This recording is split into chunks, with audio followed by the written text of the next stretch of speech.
அது ஒரு ப்ரொஃபைல்ல தான் அந்த விஷயத்தை கொண்டு வராங்க. அப்ப நீதிமன்றத்தை அணுகும்போது ஏற்கனவே இதுக்கான விஷயங்கள் தெரியும் இல்லையா? நீதிமன்றம் எப்படி இதுக்கான விஷயத்தை வந்து செய்யக்கூடாதுன்ற ஒரு விஷயத்தை கொடுக்கணும்னு எதிர்பார்க்கறாங்க. என்ன புகார்?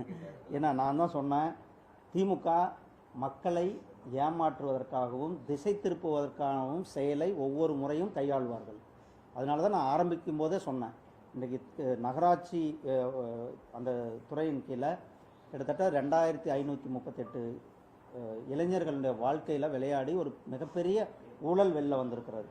ஸோ அந்த ஊழலை திசை திருப்புவதற்காக திமுக ஒரு போலியான நாடகத்தை தான் நடத்தி கொண்டிருக்கு. நேற்றைக்கு அப்படி பேசின போது திரு வைகோ அவர்களுடைய பேச்சினுடைய சாராம்சம், அது 75 போலி வாக்காளர்கள் இருக்கணும்னா அப்போ 75 லட்சம் போலி வாக்காளர்களை வைத்து நாம் தேர்தல் நடத்த முடியுமா?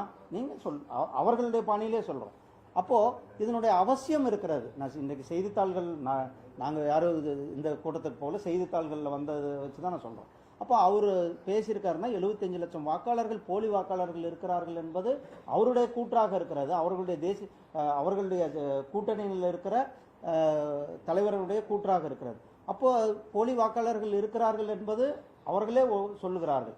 அப்போ அதை களையப்பட வேண்டியது, நடவடிக்கை எடுக்கப்பட வேண்டியது தேர்தல் கமிஷனுடைய வேலையாக இருக்கு. அதனால் நாம் அனைவரும் ஒத்துழைப்போம். நன்றி.